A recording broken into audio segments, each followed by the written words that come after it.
अब बात राजस्थान की कर लेते हैं। राजस्थान के शिक्षा मंत्री मदन दिलावर ने राज्य के शिक्षकों को ठीक करने का बीड़ा उठा लिया है, लेकिन उठाना भी चाहिए, भाई शिक्षा मंत्री हैं। लेकिन जो तरीका वो अपनाना चाह रहे हैं उस पर सवाल उठने लगे हैं, और उसकी वजह यह है कि कानून का राज कायम करने के लिए शिक्षा मंत्री कानून हाथ में लेना चाहते हैं। इस तरह का अक्स दिख रहा है।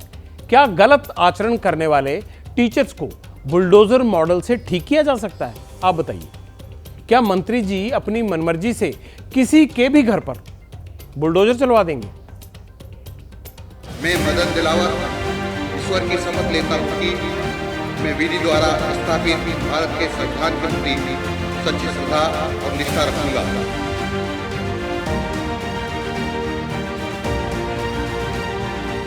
राजस्थान हाईकोर्ट से 385 किलोमीटर दूर कोटा के सरकारी स्कूल में शिक्षा मंत्री मदन दिलावर ने गलत आचरण वाले शिक्षकों को आड़े हाथों लिया तो भूल गए देश कानून से चलता है, धमकी या तानाशाही वाले हंटर से नहीं। बहुत बुरा लगता है जब विद्या के मंदिर में सुनता और अखबार में पढ़ता। अमुक विद्यालय में किसी बालिका के साथ अच्छा व्यवहार नहीं हुआ, वो भी शिक्षक के द्वारा। बहुत वेदना होती कि हमारी उस प्रतिज्ञा का क्या हुआ। मैं मदन दिलावर ईश्वर की शपथ लेता हूं कि मैं विधि द्वारा स्थापित भारत के संविधान के प्रति सच्ची श्रद्धा और निष्ठा रखूंगा। 30 दिसंबर 2023 राजस्थान में सत्ता परिवर्तन के बाद कोटा की रामगंज मंडी से विधायक मदन दिलावर ने मंत्री पद की शपथ ली, कसम खाई, संविधान के हिसाब से काम और विधि के अनुसार न्याय करूंगा। लेकिन शपथ लिए अभी महज 31 दिन ही बीते हैं, शिक्षा मंत्री का कार्यभार संभालने वाले मदन दिलावर खुद ही जज बन गए और फैसला भी सुनाने लगे। मैं ऐसे किसी व्यक्ति को नहीं छोड़ूंगा जो इस प्रकार का व्यवहार करता पाया जाएगा, तो मैं निलंबित करने के बाद उसको बर्खास्त तक करूंगा और उसकी जितनी भी संपत्तियां हैं उस पर बुलडोजर चलाऊंगा। मदन जी को वेदना है, पीड़ा है, वो ये भी जानते हैं दोषी शिक्षकों के घरों पर बुलडोजर चलाने से नियमों की अवहेलना होगी। फिर भी कानून की किताब को बक्से में रखकर पुलिस प्रशासन कोर्ट से ऊपर उठते हुए सिस्टम को सुधारने के लिए निकल पड़ा है।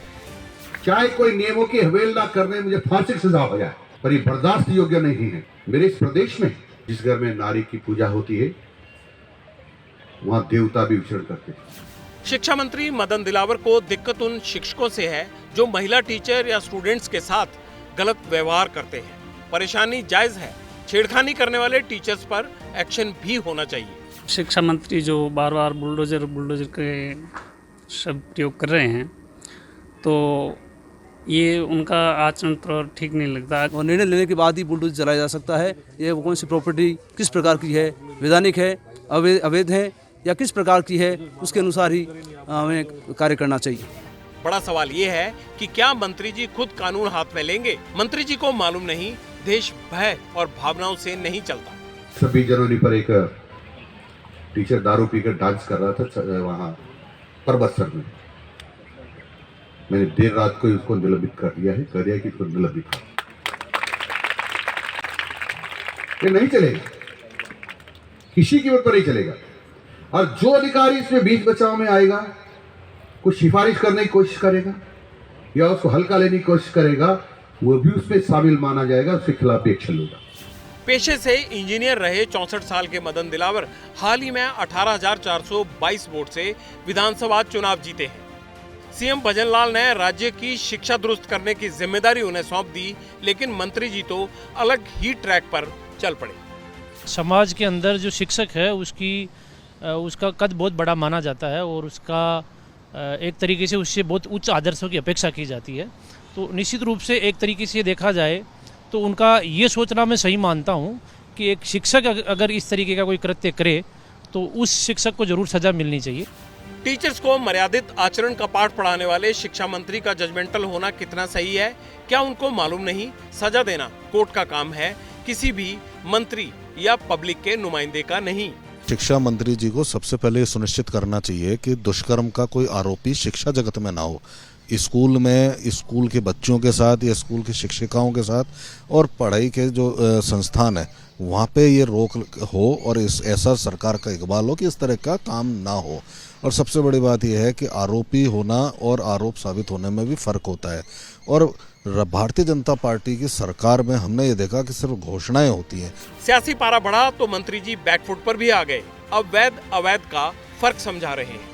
का कथन ये था कि महिलाओं के साथ बच्चों के साथ दुराचार होता है और जो इस कार्य में संलग्न पाया जाएगा उनके खिलाफ हम कड़ा एक्शन लेंगे। निलंबित के बाद हम बर्खास्त तक की कार्रवाई करेंगे और इसके साथ साथ जिनकी संपत्तियां हैं यानी जो अभी तरीके से अतिक्रम में या जिन्होंने हमारे सरकार के नियमों का उल्लंघन कर रखा है ऐसी सारी संपत्ति को नेस्तनाबूद करेंगे। मंत्री जी का इंटरेस्ट गौ सेवा में भी है। कानून ने उनको अधिकार दिया है, वो जिसकी चाहे पूजा करे, उनकी श्रद्धा है। इसलिए मंत्री जी आपको पता होना चाहिए, मंत्री पद आज है शायद कल ना रहे, लेकिन कानून और संविधान सर्वोपरि है। राजस्थान में कानून व्यवस्था बहुत खस्ताहाल रही है। अपराध पर लगाम लगाने के लिए उत्तर प्रदेश से बुलडोजर मॉडल की शुरुआत हुई थी। बाद में कई राज्यों ने इसे अपनाया भी। बुलडोजर से अपराधियों के ऐसे घरों को तोड़ा जाता है जो अवैध तरीके से बने हैं या जिन्होंने अतिक्रमण किया है। राजस्थान में शिक्षक अगर किसी के साथ छेड़खानी करता है तो उस पर कानून के मुताबिक एक्शन होना चाहिए। हम भी इसके पक्षधर हैं। पुलिस, कोर्ट, कचहरी इसीलिए होती है, लेकिन उनको किसी भी संगठित या किसी ऑर्गेनाइज्ड क्रिमिनल की तरह डील नहीं करना चाहिए। जैसे ही घड़ी का काटा दोपहर 2:30 पे आए, बबीता जी का दिल सास बहू साजिश के लिए मचल जाए। और ये है इनकी बहू, पूरे दिन ऑफिस की टेंशन हो जाए गॉन जब ये करें अपना फेवरेट शो फ्री टाइम पे ऑन। इनकी तरह आप भी देखिए अपना फेवरेट शो अपने टाइम पर और डाउनलोड कीजिए ABP लाइव ऐप अपने स्मार्ट टीवी पर।